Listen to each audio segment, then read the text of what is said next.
Welcome back, everybody, to the Below Average Joe's MMA podcast, episode number 94. It's Monday. We're here, fresh, new week. Dominic, how are you doing, my friend? Well, Noah, it's been a busy weekend. As we kind of mentioned on Friday's episode, we are no longer in person, or at least for the foreseeable future. I have since had a little move away from the college town that we came to love. Tell the viewers and me how the move went. You know, does anyone like moving? Let's be honest here. No, it's like the worst thing in the world. Yeah, and it was bad. I'm just kidding. It could have been worse, but it was just a long weekend with many more long nights to go, getting everything set up the right way. But it's, it could have been worse. We saw some friends last night for the fights as well, so that was cool. Had some good food. So, of course, the moving gets put on a hold when fights are on. I mean, that's the rule. Yeah. I don't make the rules. That's it. That's how it goes. No, we don't make the rules. We just enforce them. Yeah. So, podcast over everything, and now here we are. We're remote, and it's been a little bit since we've been remote. What do you say here, Noah? Well, it has been a little bit. It's definitely an adjustment. It always is, but I think we're more equipped now to kind of take this challenge on. I'm hoping the viewers can notice a little bit of a difference in the quality here. Me and Dom both using mics, got some headsets going. We're trying to make sure that this audio is just as clear, if not even more, than when we're in person. Yes, for sure. So no more of that Zoom audio, things like that. But I want to tell you a little story before we get into the fights here. I love a good story time. So I was thinking about this today. So I drank quite a bit last night. I won't lie. Okay. Or Saturday night. We appreciate your honesty. Yeah, and you hear these stories about these athletes. Michael Jordan, guy was drinking, I don't know, like 20 whiskeys on the rocks and smoking cigars, and then he would go drop 40 on the Celtics and then go gamble $1 million after and do it all over again. So I today had a rough morning. It took me a while to get started. Well, I had to stop by my friend's house because my car was still there from the night before. So I had my buddy drop me off, and I had my dirty clothes basket with me, and it's all filled up with clothes because I was going to do laundry after. So I had to walk probably like 50 yards to the house, and I got in there, and I was like, and they're like, "Are you okay?" And I'm like, "No, I think I'm dying." And they're like, "What did you run here?" And I'm like, "No, I didn't." And I right there, I had this like eureka moment where I was like, "Wow. These athletes, they're really built different." They're built different, yeah. Because us podcasters, we may talk a lot, but the lung capacity can only go so far. Yeah, I think I realized I'm going to stick to using my voice. Yeah. And I'm going to let the other guys do the whole fighting thing or the basketball thing, Yeah. Yeah, so I just thought I'd share that it's been a rough morning, but we're finally starting. The head clouds are starting to clear up and everything. Again, below average Joe's here. That's how we do things. That's how we do it. Okay, we're as advertised. What can we say? Yeah. But if we're going to be as advertised, it's time to get into some MMA talk. Good point. So we're going to start with everyone's favorite segment, the news. The news. No fight announcements for today's episode, but we do have a couple for the rest. First, Bellator 257 happening this Friday, May 7th. The big co-main event, arguably the people's main event. No kidding. If you want to go off of what fight most people were excited for, Yoel Romero and Anthony Johnson, two of the all-time fighters in the UFC, especially for talking about guys who never won a belt. They've now moved on to Bellator. They were supposed to face off in the first round of the Grand Prix. light heavyweight Grand Prix. But Yoel Romero is out of that bout due to a eye issue. He will be replaced by Jose Augusto Acevedos Barros, who's a Team Pitbull protege. I'm glad you brought that up, actually. So let's start with Yoel Romero because I think that's the probably the bigger story here. And I don't really know what we can, not a whole lot we can confirm on this. All that's been said is it's an eye injury. But Dom, I showed you the clip before we started recording about Israel Adesanya when they fought over a year ago at this point. Afterwards, in the post-fight press conference, he was talking quite a bit about how there was something off with Yoel. Something with the side of his body, his eye. Yeah, the left eye, the left side of his body. He noticed something was off, wasn't quite sure what it is. But now all of a sudden with that clip circulating, like you said, you just shared it with me because I don't even know if I had ever seen that post-fight presser, but that clip exclusively, and now it's coming full circle, and it's like, is this some sort of lingering issue that is just now coming to fruition and causing issues for Yoel? Has it always caused him issues and he's been able to squeak by commissions? So, I mean, first things first, speedy recovery to Yoel. I'd love to see this guy compete in Bellator and see if he can do some big things, but it does just make you wonder. It's interesting. It's so depressing, too, because this was a big fight. I mean, this is one of the most anticipated fights of 2021 of all MMA, was this fight. And what a huge fight for Bellator to put on, a promotion that was looking to make a big bounce back in 2021. 2020 not going to be anybody's ideal year. So they were looking to bounce back in a big way, signing both Romero and Johnson at the end of 2020. And this was supposed to be the big, this was the one. Really making due on that promise of, putting on these big fights. And it's unfortunate that it had to go out like that. But as you said, speedy recovery, we hope, for Yoel. It's very eerie when you see a quote like that from Adesanya, who fought Romero a year ago.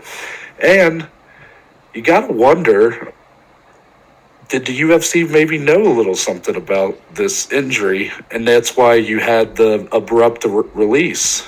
You're really opening up a lot of doors, windows. I might be opening up a can of worms I don't want to there. I don't know. I'm not, that's not speculation. I'm just saying that, was there, did the UFC catch wind of maybe that there's something really serious going on with that eye? Would it surprise me? No, because everybody wants to talk about how Robert Whittaker went 10 rounds with Yoel Romero, but nobody seems to recognize that Yoel Romero had to go 10 rounds with Robert Whittaker. Exactly. And he got busted up pretty good. Yeah, I mean, Robert, of course, coming out on the winning side of both, so clearly there was damage dealt, Yeah.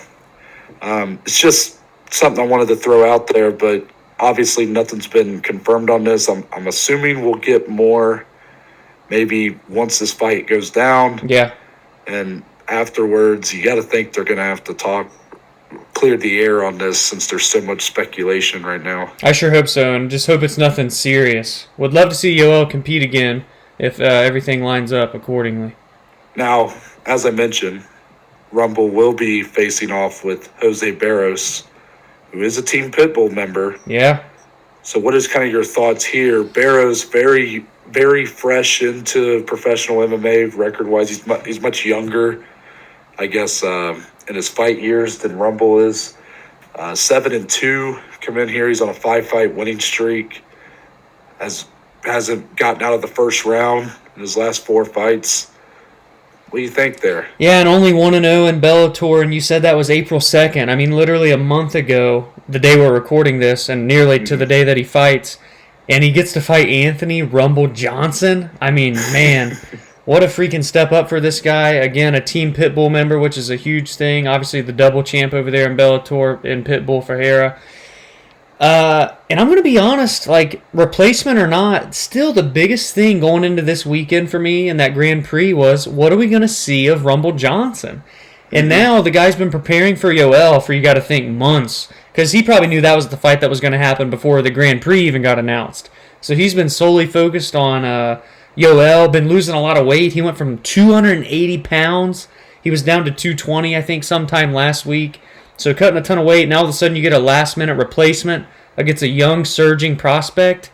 Man, all eyes for me are on Rumble this weekend, who no matter who the opponent was. No, that's a great point. Very true. All eyes have to be on Rumble at this point. And even if Romero was still included in this contest, we still are aware of how good Yoel Romero is. Yeah. We just saw him a year ago or so. Yeah. When you look at Rumble Johnson, we have not seen him since UFC 210. Long time, man. That was back in 2017. Been about a 4-year layoff for Anthony Johnson. Now, that last fight was a losing effort for the light heavyweight strap. And a fight that he damn near finished, DC, Yeah. Crazy. So, because of that, you'd like to think he could come back and still fight at a pretty high level. But for a guy like Jose Barros here, what an opportunity. Yes. Your second Bellator contest, you're getting a huge name. And not only that, but it's a name that has a lot of, if you win this fight, let's say Jose Barros comes out here and makes this huge upset. Not only is that a win that has credit to it because of the heights that Anthony Johnson's career has been to, but truthfully, it might even be more so than it should be at this point. For all we know, Anthony Johnson might not be the same fighter he was when he left the sport 4 years ago. Yeah. But we don't know that, and Barros is going to be able to get all the credit from that if he goes out there and wins this fight. Yeah. So it's definitely a literally all win, no lose proposition here. Oh, yeah. Barros, for sure. 100%. Nothing to lose here. And you look, he's going to, should he get a big win, it's against one of the biggest names in the light heavyweight MMA ever, really. And he advances in a Grand Prix where he could potentially fight for a freaking title, Well, he would be. If he wins this, the winner does fight Nemkov. That's true. So he would literally unreal. be 2-0 in Bellator and fight for a title. Similar to a guy we're going to talk about later, huh? Yeah, no, that's a good point. But, very still excited for that fight, but just hoping Yoel recovers. 100%, yeah. As far as our other announcement, another just random one that's very eerie. Zabit Magomedsharipov, a fighter that we've all been wondering when he's going to be fighting next. Yeah. His the efforts of the UFC to complete a bout with him and Yair Rodriguez have fallen through time and time again. It's literally looking a lot like Khabib Tony in the way that this fight keeps going out. The last time it fell through was Yair getting suspended for 6 months, I believe, by USADA for not updating his app 3 different times, and just a whole mess there. But now we got word through the Russian media, I want to say, that Zabit contemplating retirement right now. Man. So do you want to elaborate to folks at home as far as where he's kind of contemplating, where his decision's kind of fallen in here? Yeah, so some apparent long-term health issues that have kind of been bugging him for a while in terms of respiratory, breathing. As you mentioned before we started recording it, maybe that's why we've seen this guy gas out when the fight goes to those later rounds, especially his last bout against Calvin in November of 2019, where we saw the tide really change in that third round, and people were like, Zabit's great, but what if he gets into these championship rounds with elite level guys like Volkanovski and Korean Zombie, Max Holloway, etc.? But now all of a sudden this door is starting to open. You're like, oh, maybe this is some sort of health issue, and now he's just contemplating retirement because of how serious this could be. He has to go undergo surgery. He's had problems getting fights. It seems they're only focused on getting him with Yair, and that's got to be frustrating for a fighter to a certain extent. Man, just get me a fight against someone. This division's so stacked. You can get a win against any of these top 10 guys and be very prominent in terms of title contention. So I think there's a ton of built-up frustration from Zabit, plus these health issues. And man, you'd hate to see a guy with all this potential retire so young, so I surely hope that's not the case. And again, back-to-back here, it's just well wishes first and foremost to Zabit. I hope it's nothing serious. I hope the surgery goes great. And hopefully we see Magomedsharipov back in the octagon relatively soon. So yeah, it's unfortunate, but apparently this it's not all just the kind of respiratory issues and the surgery that's upcoming for him. I guess he's been pretty upset because the UFC just took him out of the featherweight rankings, and a lot of that's not really on him because it's ultimately, it appears, most of the fallout with him and Yair Rodriguez has been on Yair's end, and So you got to think that's kind of hurt his confidence a little bit, or motivation maybe. That's like he worked his way up to the top 5 of the division and now only to be taken right back out of the rankings. So that's unfortunate for him. However, hopefully the surgery goes well, and then we can see him, get back in there maybe by the end of the year. Yeah. I mean, once you're talking after the end of this year, people are just going to start moving on. Right. Exactly. Unfortunate as it is, because it's been so long already. It'd be about 2 years at that point. He's still a young guy, still so much promise. Oh, yeah. When this guy made such a splash on the MMA scene that I think a lot of us were wondering if anybody could beat him. Now, yeah, and 6-0 in the UFC? I mean... Yeah, we've seen some chinks in the armor, mostly being that cardio. But he still looks like he can be a potential champion and obviously top contender of the division for years to come. So we'd like to see him get back in there if he can. Couldn't have said it better there. But that's going to be the end of today's edition of The News. The News. Let's get into some fights. UFC Vegas 25. They're still racking up. I can't keep track of all these Vegas events, man. Not that much longer, please. We're gonna get a little sad when they die down, aren't we? This is true. Yeah, I'm sounding annoyed now, but then, like you said, that's gonna be sad. Damn it, Noah. Yeah. Now, we only ended up with 5 fights on our main card Saturday. For what reason, I do not know. Yeah, we previewed 6, but they decided at the last second to move our women's fight to the prelims.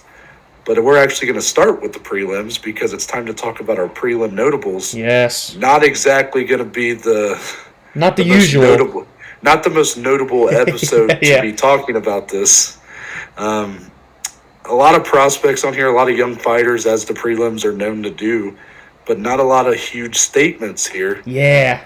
So every fight going to decision outside of that main event of the prelims, which ended in a disqualification. So my prelim notable is just going to be the best fight that was on these prelims. And that's TJ Brown and Kai Kamaka. Credible. Featherweight fight. Credible fight. Ended in a split decision win for TJ Brown. Now, what's upsetting about this is because I think the wrong guy got his hand raised. Yeah, I agree. I thought Kai Kamaka clearly won 2 of the 3 rounds.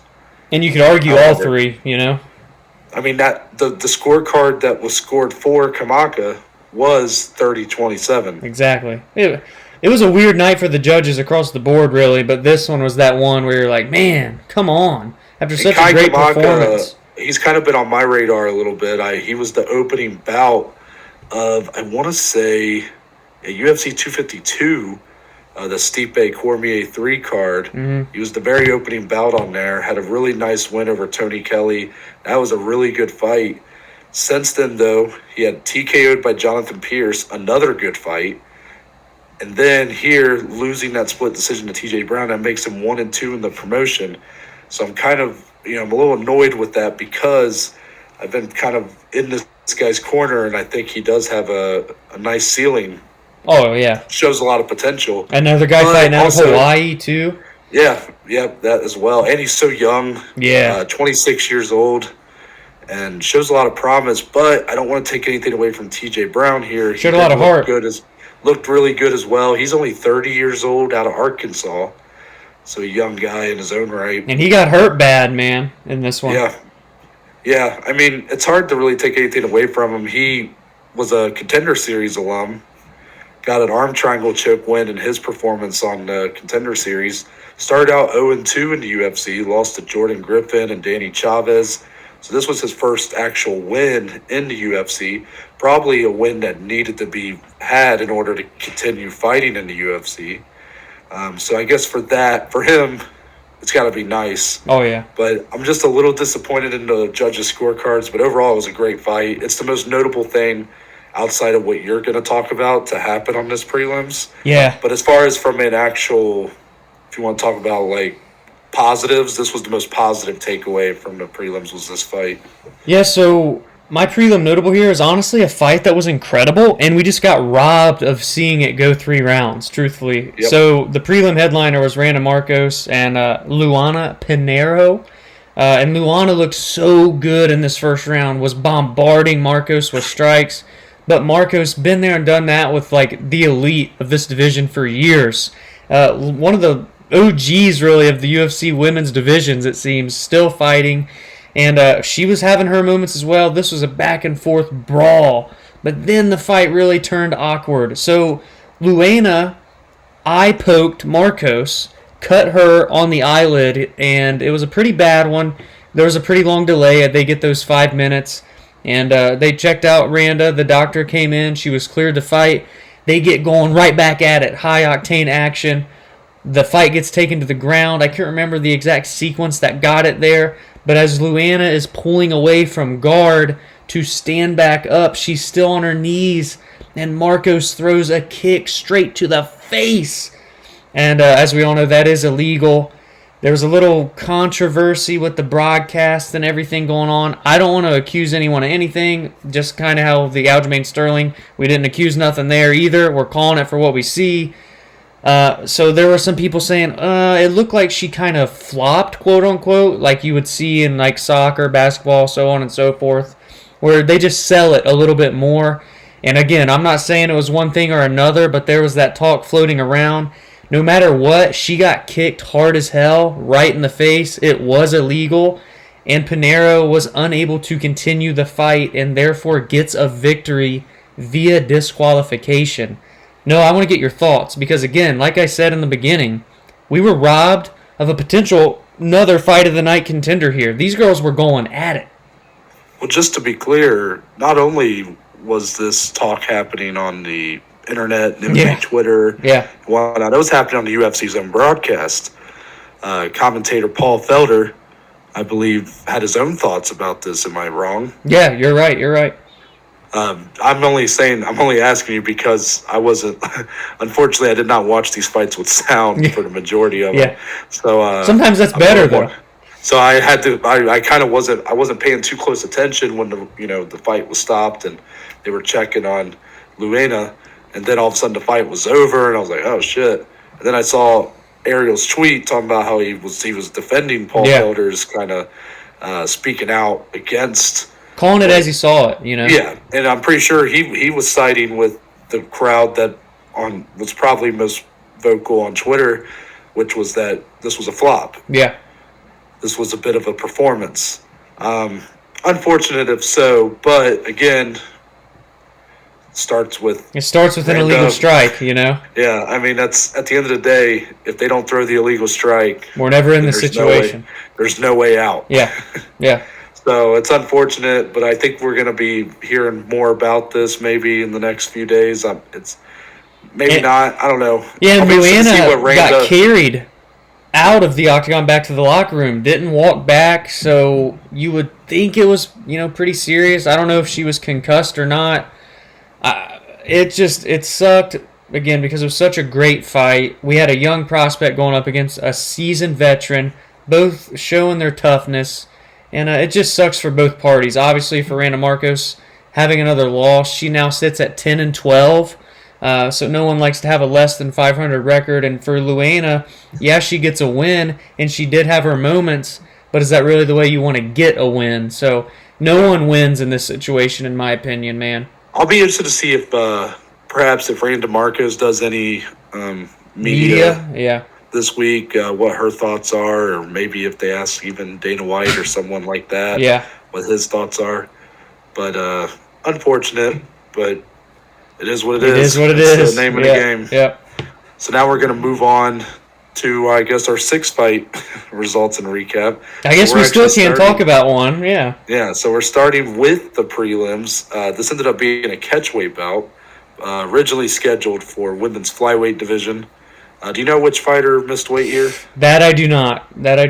That could be a reason they bumped it to the prelims, though. Maybe. Yes. So we ended up with Luana Carolina, getting the split decision win over Poliana Botelho. She fought hard to come back in this one. Yeah, it was a comeback. She got dominated in round one. Botelho looked very good, very strong in round one.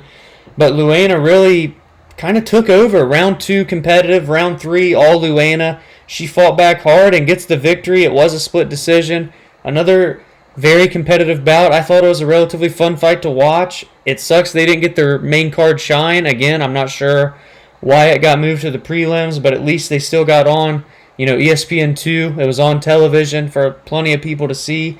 And it was a great fight, and shout out to Luana Carolina. Got a big win. Again, bounced back from being down big in that first round, and on to the next for her. It was a great fight, and I actually predicted it wrong. So I had Botello, but, that's all right. I can take a loss every now and again, Noah. Yeah, when your record's as good as yours been in 2021, I think you can afford a loss here and there. But I also picked the wrong winner in this one.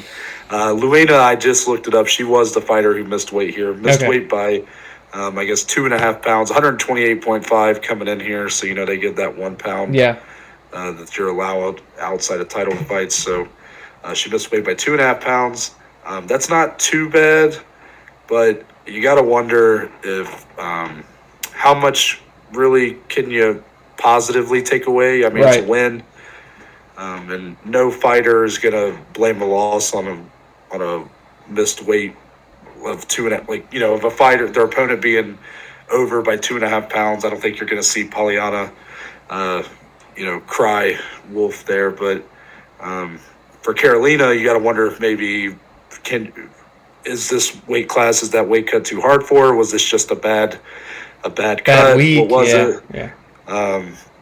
But a good bounce back from her, considering her end of 2020. She was in our submission of the year contenders for a loss. Yeah. She had via knee bar to Ariane Lipsky. So because of that, good bounce back for her against someone like Botello, who there's been some whispers around Botello being a good prospect in this division. And with that win, Luana's probably one win away from top 15. Yeah, very true. Very true. In this kind of, this division, women's flyweight, that's improving with every month. But still open, Still so open and still, a lot of fresh faces making their way to this division. So it doesn't take much to, get to the top 15. Yep. But now we're going to move on to the actual main card. Yeah. And we start with a really fun one at bantamweight. Merab Dvalishvili continues his winning ways, 5 in a row now, with a unanimous decision win over Cody Stamann, 30-27 and then 29-28 times 2. I love this fight. Really fun, back and forth. Could have went either way, even though this was a unanimous decision. I really thought Cody showed a lot more here than even I was prepared and really held us all in that grappling, man. Yeah, see, that was what I was surprised about. I really thought Merab's mauler kind of mentality might overtake Cody, who was a little more finesse with his wrestling. But he was all game here and had his moments to shine. It was a great fight.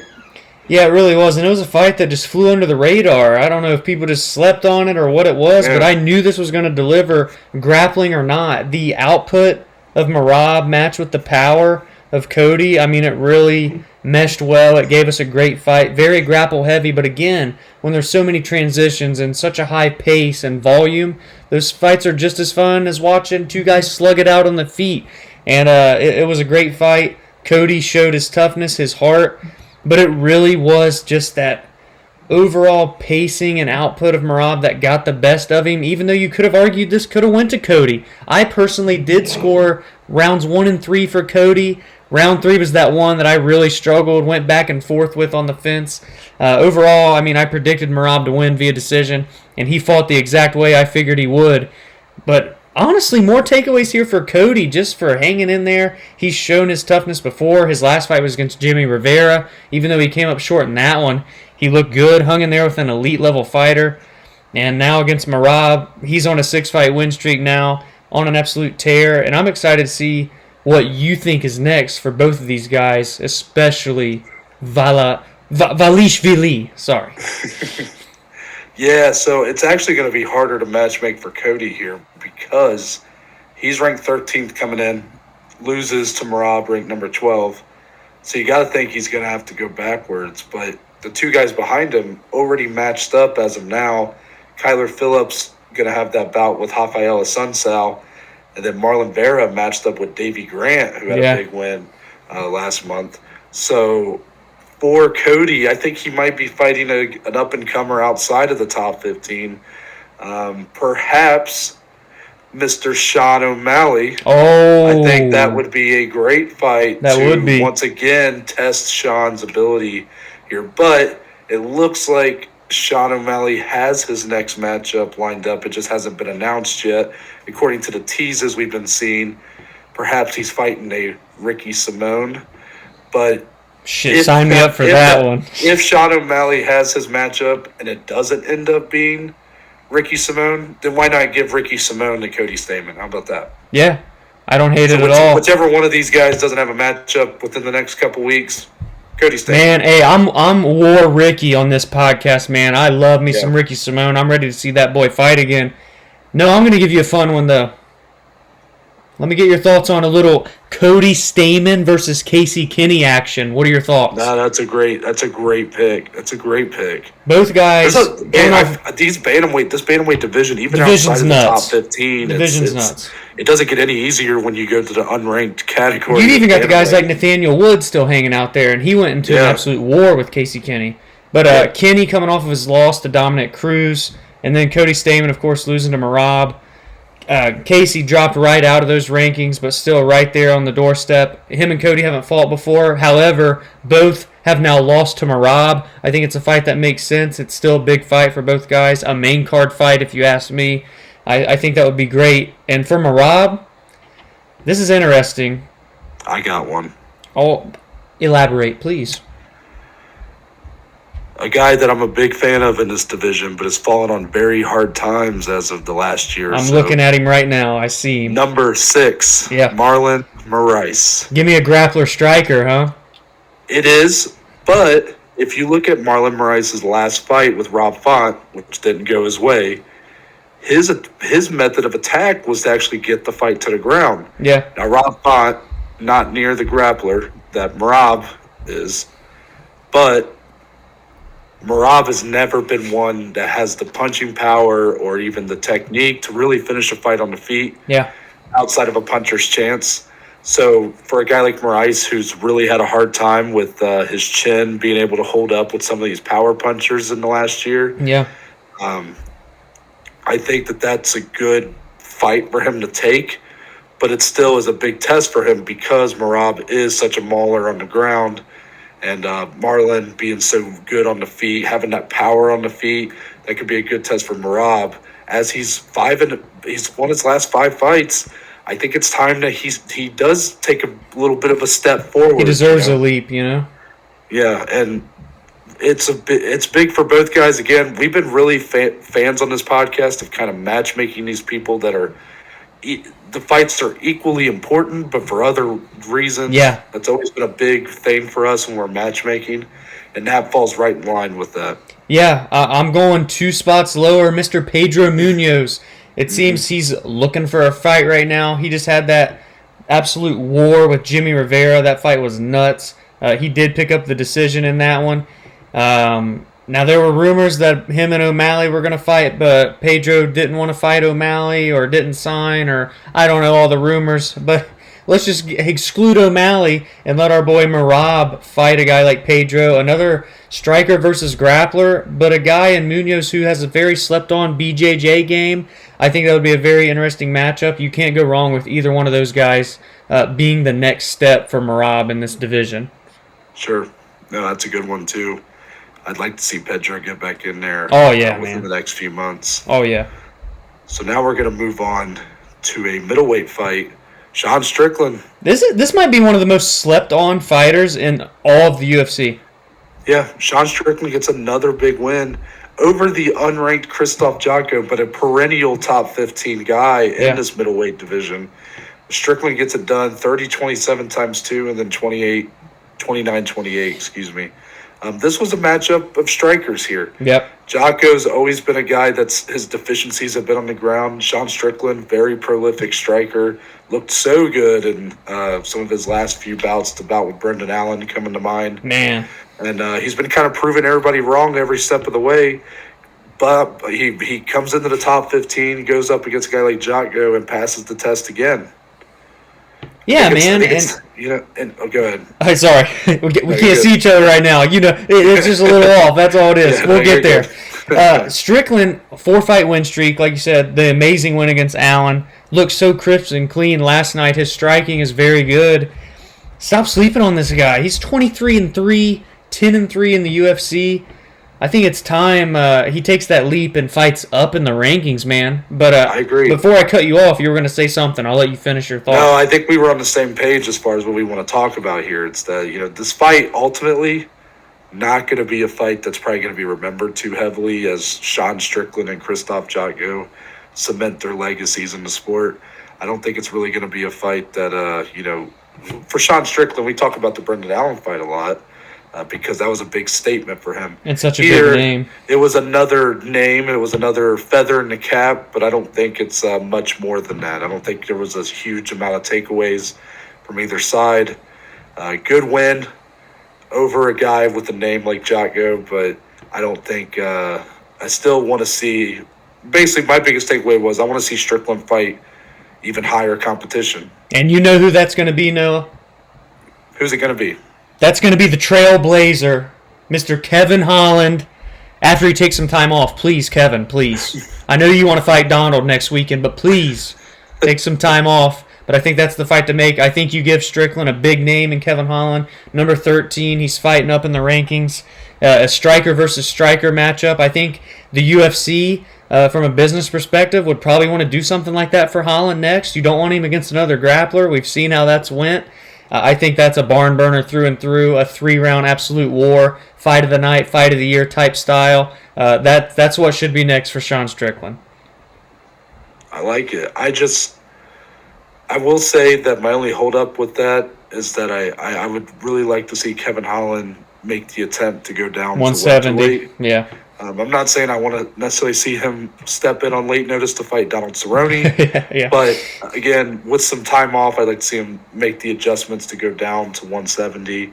Because of that, I'm actually going to give Strickland pretty high up fight here. I'm going with number 8, Uriah Hall. Oh. A battle with some strikers again, but there's nobody more powerful, that more of a chess match that Strickland's going to be able to get at this point on the feet than Uriah Hall. Uriah Hall is kind of this is going to sound like an insult, but it's not. He's, it's like the meme, they go, the kids say like, oh, we want McDonald's, and the parents like, oh, we have McDonald's at home, and then McDonald's at home is like Hamburger Helper or something shitty. The Dino Nuggets. Yeah, so this is the kids saying, we want Israel Adesanya. Mom says, we have Israel Adesanya at home, and it's Uriah Hall. Oh, boy. So that comes off like an insult, but really it's because Uriah Hall is very much kind of the gatekeeper to proving, for a lot of these fighters to prove, can they even hang with who's the elite of the middleweight division. And, Uriah Hall's not as good at this point as Israel Adesanya, but he is a great test for someone like Sean Strickland, who is a striker, but can he really compete with the elite of the division? A win over Uriah Hall could potentially show that he at least is worthy of trying it out. And I think that's a fight that's very realistic, simply because Uriah, technically just beat Chris Weidman. We saw what happened there, the leg break and everything. He didn't even get to throw a strike in that fight. So he's looking for a relatively quick turnaround. And for Strickland, yeah, he went 3 rounds. He did get hit, but I don't think there was any super bad damage. Maybe give him a month to regroup, but give him a guy like Uriah Hall a big opportunity. I think a guy like Strickland would be game to turn around quick, and it would be good for Uriah to get back in there, because really everyone in front of Uriah is booked right now, to be honest, outside of Darren Till, but he's injured, and Kelvin Gastelum just fought. Shabazian's booked. I love that fight, Noah. I think that's a good one. Yeah, I know it'd be Uriah fighting down again, but it's hard to give him too much credit for that win over Chris Weidman, considering the circumstances. Yeah. I'm not going to be upset if Uriah Hall gets a big matchup with like a Jared Cannonier or Derek Brunson or Paulo Costa. Yeah. I know they already fought before, but you get my point. Yeah. I wouldn't be upset, but Sean Strickland, as I'm looking up here, it's kind of after Kevin Holland, you got, as far as guys that are open, Chris Weidman, who will not be fighting in the near future. Yeah. And then Kelvin Gastelum, who I think is more deserving than Uriah Hall of fighting ahead at this point. Maybe that's a bit controversial, but that's the matchup I'm going to go with. I think it's good for Uriah and good for Strickland. Yeah, I love that.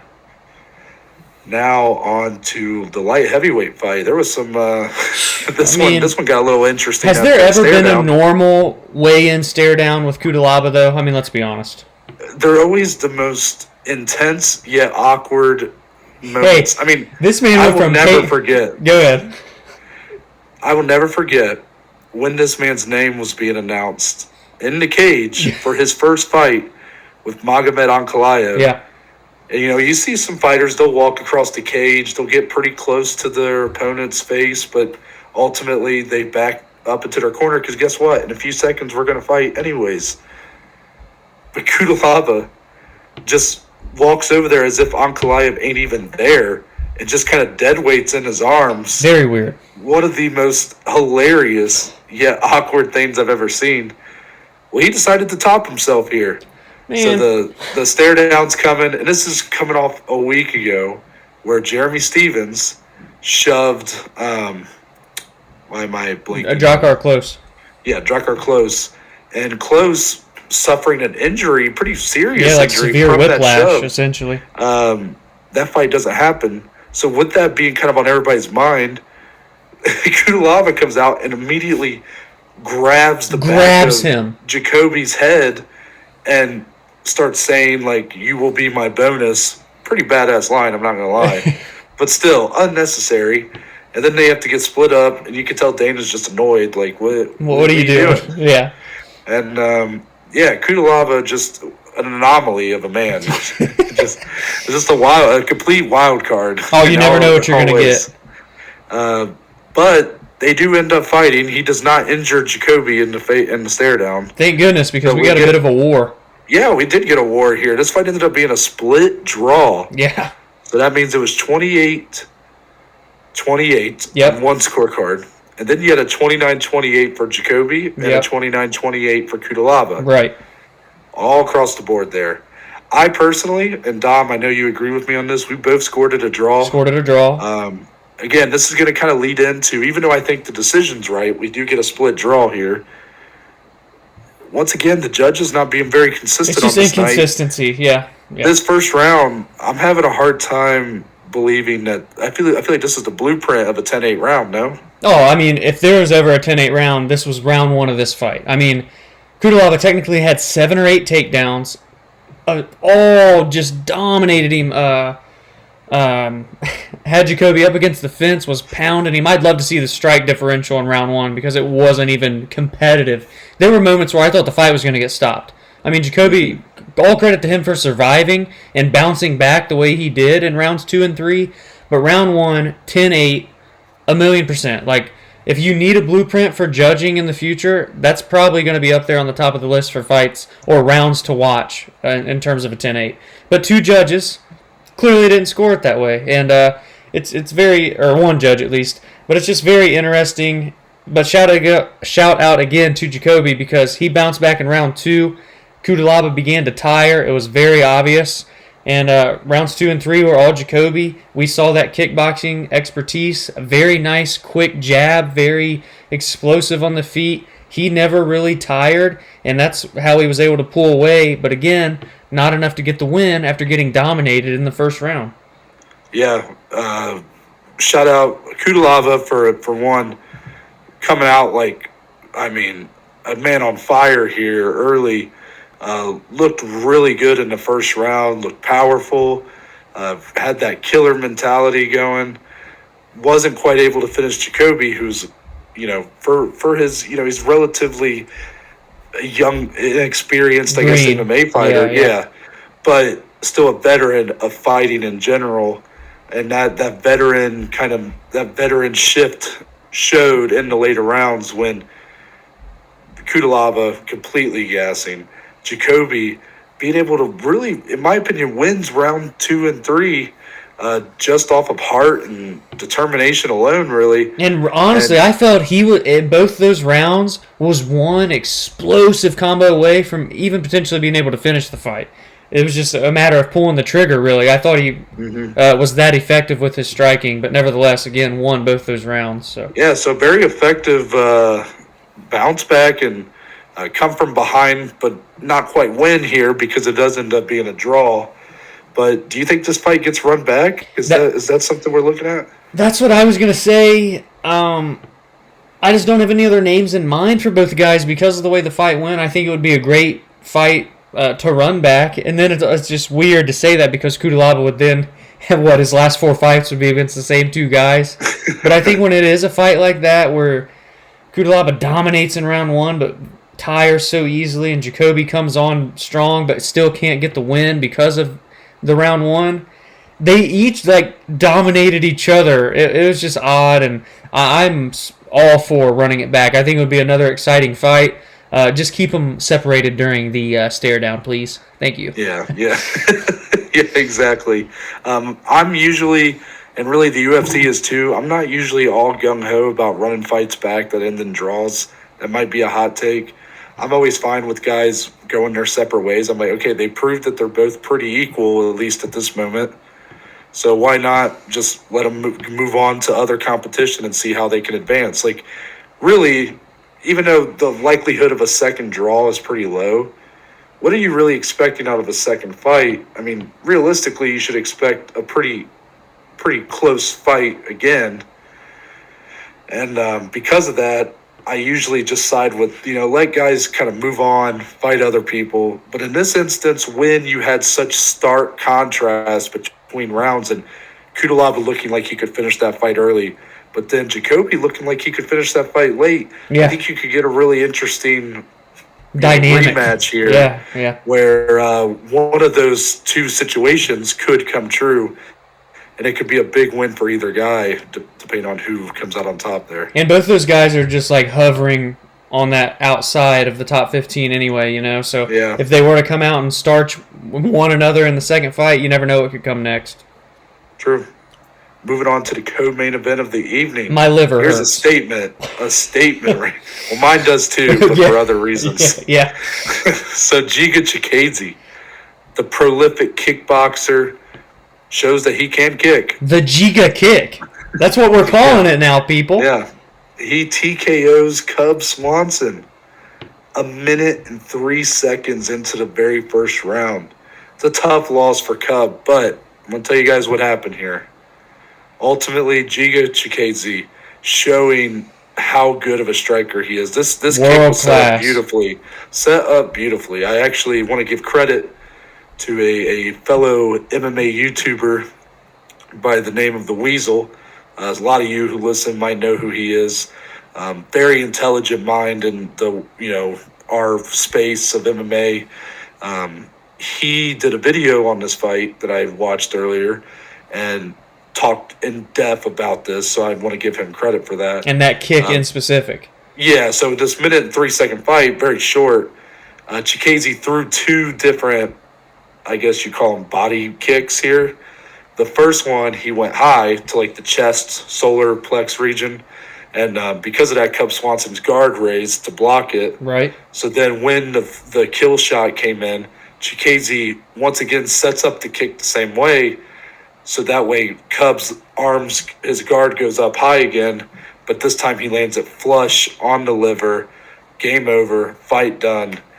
Just a beautiful setup. Can't write it any better. Well, and bouncing off of that there too, if you think about it, we've kind of had back-to-back weeks in the opposite way, but look at the way Rose set up the head kick against Zhang Wei Li, where she got Zhang to react to back up as if she was going to the body, boom, goes to the head. Now you see what Giga does here. Very interesting back-to-back kick TKO KOs, man. Very impressive. Giga coming into this fight with Cub, saying that he's the best striker in MMA in the UFC, and man, after a performance like that, I know it was only 1 minute long, but we're talking about a guy who now has starched everyone. 6 straight fights in the UFC, 6-0, and to do that against Cub Swanson, dude, this guy's a problem.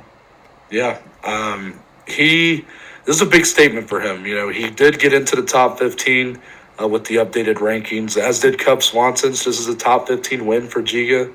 But a guy that's been on the radar for a while, but it's just been kind of a matter of getting the opportunities. The low-key fighter of the year last year. Yeah, I mean, that's true.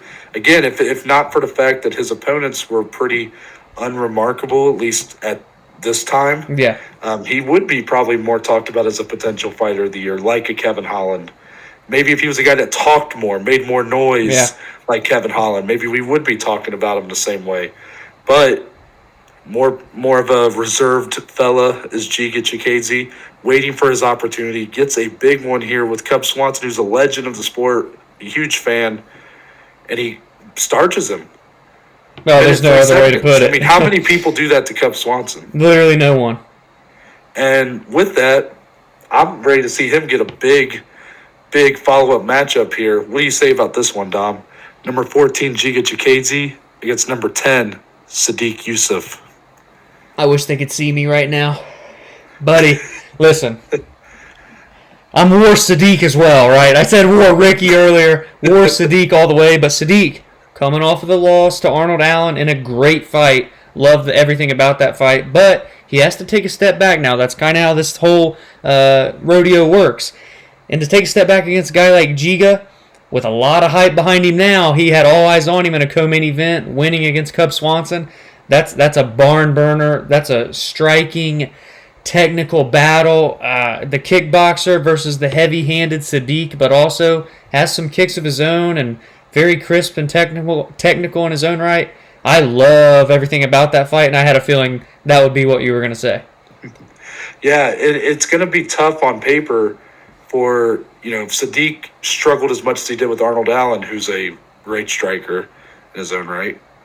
You got to wonder, this is going to show really how is Giga Chikadze really, when he's saying I'm the best striker in the whole UFC or in this whole division. I mean, if that's the case, we're going to need to see some other stuff out of Sadiq Yusuf, you got to think, in that matchup. Maybe we got to see a guy maybe ready to take things to the ground even. He's got the build of a guy who can do that. Oh, yeah. He's got the build of, a good wrestler base, but he's never been one to do that. So it would be interesting to see if he could start to kind of expand on his skills in MMA, because a matchup with Giga Chikadze, you got to think that that's going to be the blueprint to even having a chance to take on that guy or to catch him with the lucky shot, which, don't get me wrong, Sadiq, powerful enough to do so. I just love the fight. I think it'd be very interesting. But I guess that leaves it an option open for me to give you, Noah. What are your thoughts on a little thug nasty action for Giga? See, I thought you were going to go this Hey, Bryce Mitchell been out since October. I think he's had some lingering health issues, but hopefully can get back soon, because Giga didn't get touched last night, only was in the octagon for a minute, had a quick finish. Bryce is arguably, especially this latter half of the featherweight division, arguably the biggest name there is. Everybody loves some thug nasty, the camo shorts.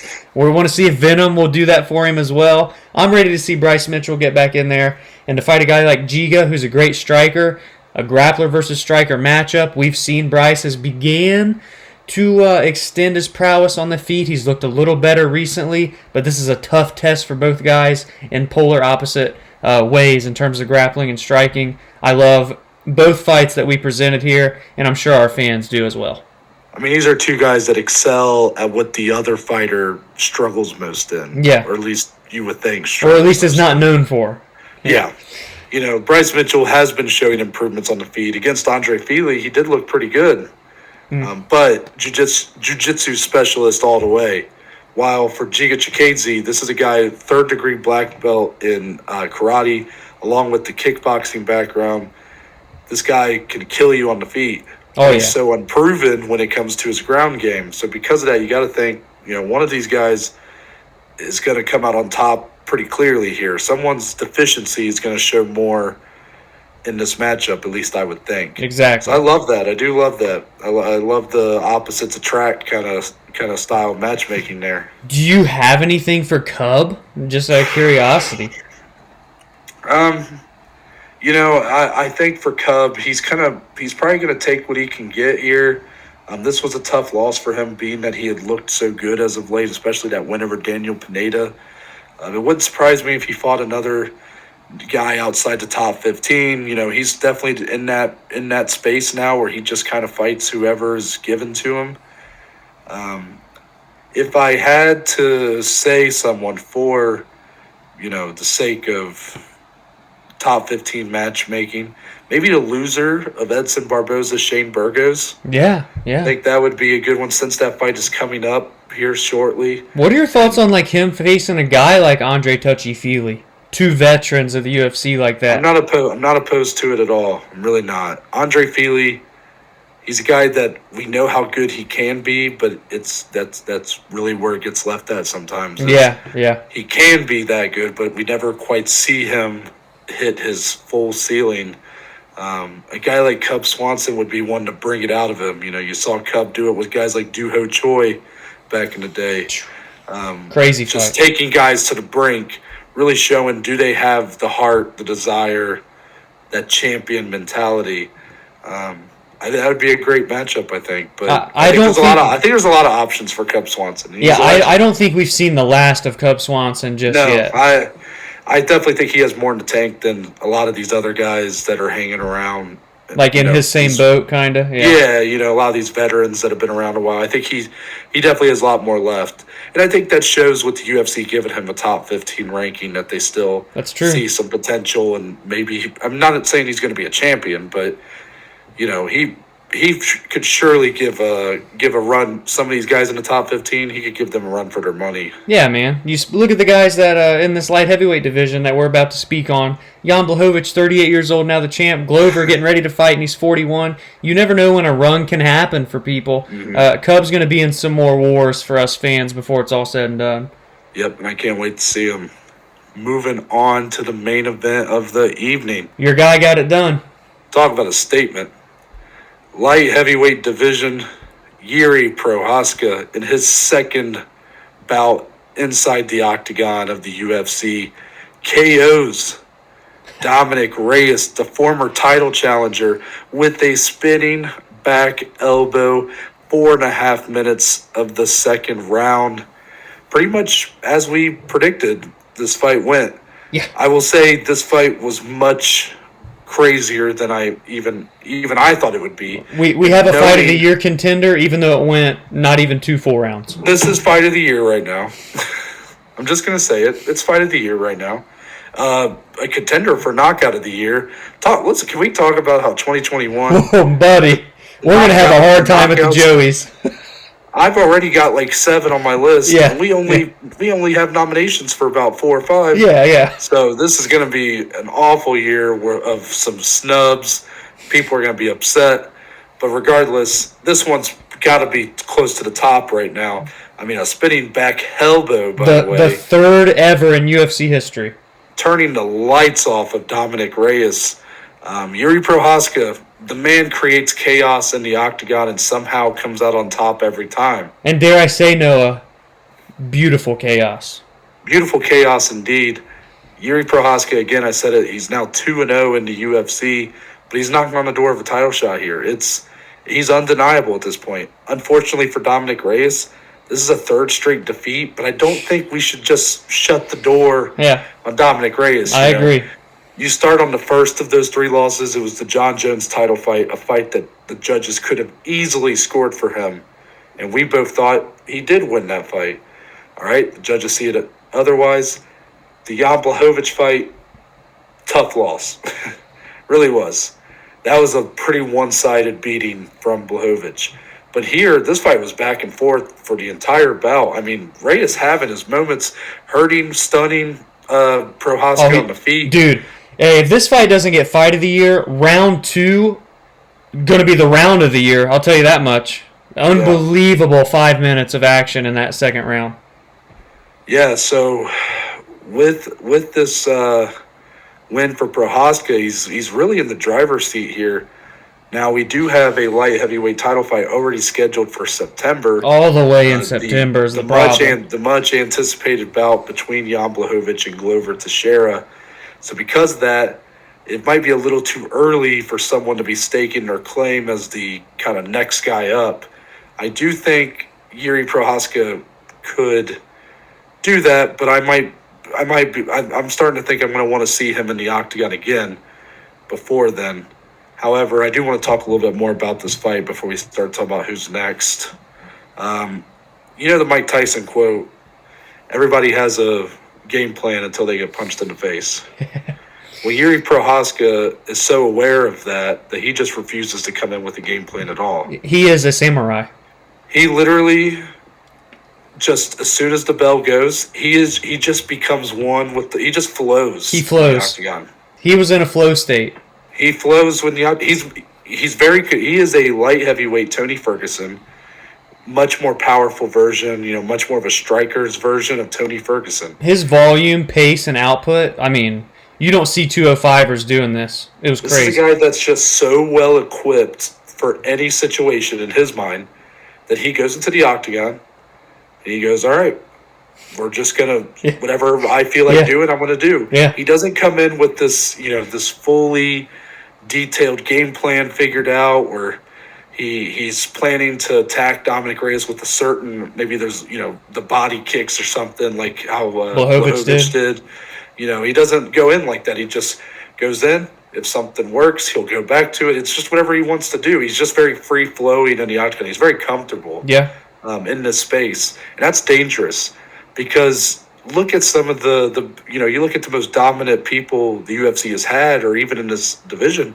John Jones, notorious for the way he game plans his opponents. He breaks them down to the nittiest of gritty. But a guy like Jiri Prochazka is pretty hard to even do that with because every time he fights, it's so different. I don't know how you take notes on this guy. No, I mean, the only consistent is the inconsistency of the chaos. It's chaos all the time. Yeah. This is a guy that has all the makings of a future champion. And a star. Not only that, a star. Yeah. Because what's most important in my eyes, fun fights. Sure, is Prochazka necessarily going to be the best on a microphone? No. But the guy is an interesting personality. He had the look to back it up this time. What was that, hair? I think I'm going to do it. Really? It would take me a couple years to do, so probably not, actually. Yeah. He's got that look going, but also every time this guy fights, you're just glued to the screen because you're like, who's going to go to sleep? Yeah. Because if he's not putting someone to sleep, he's probably going to go out on his shield, But the funny thing is he's fought like this his whole career, and he's only lost 3 times. He has a granite chin. It's crazy. Yeah, he got wobbled hard, like you already mentioned, against Dom in the second round, and then comes back and does that spinning crap. I mean, this dude's special. A former Ryzen champion. He's won 12 straight fights. He's been in 3 total decisions his whole career. He has like 24 first-round finishes. The stats really go on and on for this guy. He's got a long career ahead of him. He's only 28 years old. It's scary. It's scary, the potential we have here with Jiri. For Jiri Prochazka, he's going to be bouncing into the top 3 now. Since that title fight is so far ahead, I'm going to have him and Alexander Rakic battle it out for the kind of next man up. Maybe that fight happens on that same card as Teixeira Blachowicz, or maybe we see it a little sooner, a little later, whatever.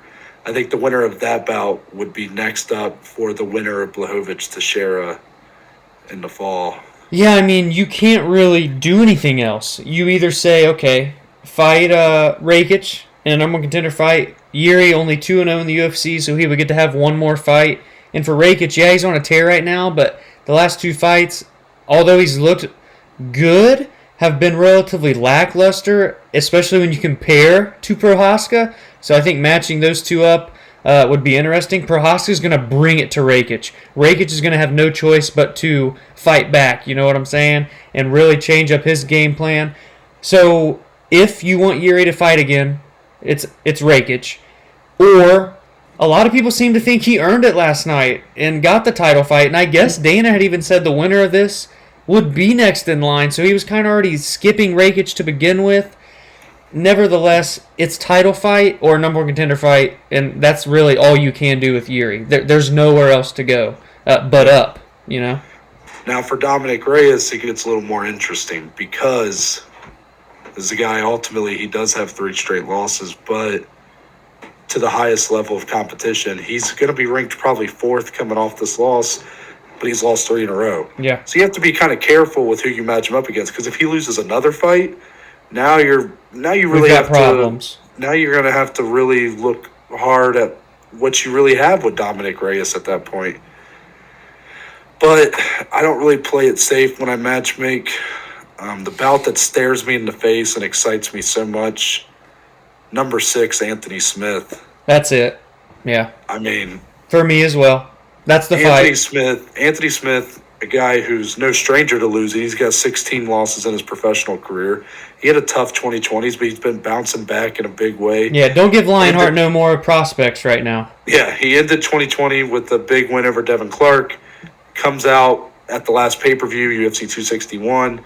Looks really good against the young and upcoming Jimmy Crute. His striking was looking as clean as we had ever seen it, really. Yeah, and that's definitely a win. You can't take anything away from him, despite the weirdness of the calf kick caused it. Yeah, this isn't the Uriah Hall Weidman fight that followed, where it's like, okay, what can you really say for Uriah there? Anthony Smith, I think, has proven that he's ready to get back into the top of the heap. Yep. And for Dominick Reyes, he has to try to prove that he's still in the top of the heap, in my opinion. The other matchup that actually I won't say it just in case you do, but for now, Anthony Smith, I think that'd be a lot of fun. 2 guys that haven't fought, but they both have kind of just seemingly barely missed each other on their paths to the top of light heavyweight. It's interesting. Yeah, I mean, that's the fight. That's the one I'm saying. But there is one other honorable mention, and maybe honestly might make more sense because of where both guys are, and it's Thiago Santos. Yeah, that was the other one. Both guys are on 3-fight losing streaks. Both guys beat John Jones. In the below average Joe's we just opinion. Have to throw it. We have to throw that in there. So their losing streak started with a very razor thin decision loss to John Jones, and have each lost 2 fights since then. I think that's what you have. If it's not Anthony Smith, I think you have to do Thiago Santos. But I think number 1 option is Smith for me. But again, in terms of career path and trajectories where both guys are going, him and Santos makes plenty of sense as well. This is a great example of kind of the brutal side of the sport. We did an episode not even 6 months ago about who's next with this division specifically. Yeah. And my title fight that I pitched at the time was Santos and Reyes. Dominick Reyes. Yeah. And now both the guys 3-fight skids, man. Yeah. It's crazy what less than 6 months later if that fight had been announced back then, everybody would have been going crazy because it was the 2 guys that fresh off of the John, at least closest to beating him. But now this fight, even it would kind of be a loser leaves the brand at this point. Yeah, which is just kind of crazy. It could be, in a way.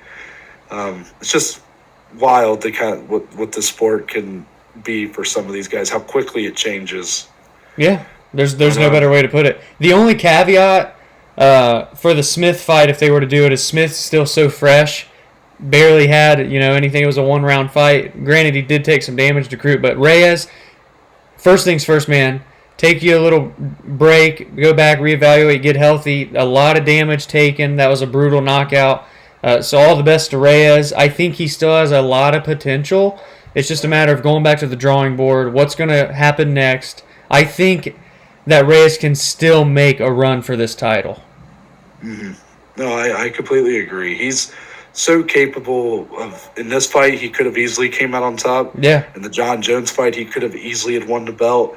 That Jan Blachowicz fight that was a very one-sided. That was beating. One where he just didn't look himself. That one in the middle. That was Blachowicz just one-sided. That's true. But you look at the other losses sandwiched in here, and he could have just as easily had won the fight. Yeah. So. That's a lot of times it is kind of, there's a little bit of luck. It's a game of inches, Yeah, exactly. But that's going to wrap up our results and recap for hashtag UFC Vegas 25. As for the rest of this week, Wednesday, it's going to be a little extra special. So much so, in fact, that we don't know what the hell we're doing. Yeah, that's code for that. Yeah. So we don't know exactly what the episode's going to be yet, but that will be coming to you on Wednesday. And it's always damn good. They don't have to worry about that. Yeah, 100%. Yeah. And then Friday, it's going to be preview time again for hashtag UFC Vegas 26. And what the fights are, we don't have a damn clue. But it looks like our main event's going to be Michelle Waterston and Marina Rodriguez. We've got Neil versus Neil on that card. There's going to be some fights. Maybe they get an opponent for Donald Cerrone. We're going to have some good fights to break down come Friday. Yeah, Waterston Rodriguez happening at women's flyweight, by the way. And don't hate on it. Don't hate on it. Don't hate on that as the main event. Well, we're coming on Friday, and we're letting you know. Don't you worry. I know it ain't Dillashaw Sandhagen, but come on, people. What else could be that? Exactly. But be on the lookout for all those episodes. Until then, Dominic, tell the good people where they can find you on social media. Find me on Twitter, on Instagram, at DSlee14. And then more importantly, find the podcast on Twitter, on Instagram, at BAJ_MMA podcast. The following is growing day by day. Keep interacting with us. We want to interact with you guys as much as possible. Teasers are going to continue coming out for big things happening in the future, so give us a follow there. And Noah, take us out, my friend. Well said. As for me, if you go to my bio on Twitter or Instagram, at @NTBaker_, you'll be taken to our link tree, which gives you the links to all the platforms that the podcast is on, along with the social media platforms. That includes the Twitter, the Instagram, the YouTube channel, and Spotify, Google, and Apple Podcasts. It's all on there, baby. And there's a couple links for the Anchor page. First, leaving a voice message. If you have a thought about an upcoming fight, a news story, if you just want to say hi or tell us that we're a couple pieces of shit, you can do it there. And there's another link if you want to become a supporter of the podcast. That just provides with a few dollars a month, and all that money goes back into improving the quality of the podcast, whether it be audio equipment or down the line doing a video podcast. So again, you can find all of this if you go to my bio on Twitter or Instagram at @NTBaker_. But with that, we're out, and we'll see y'all on Wednesday.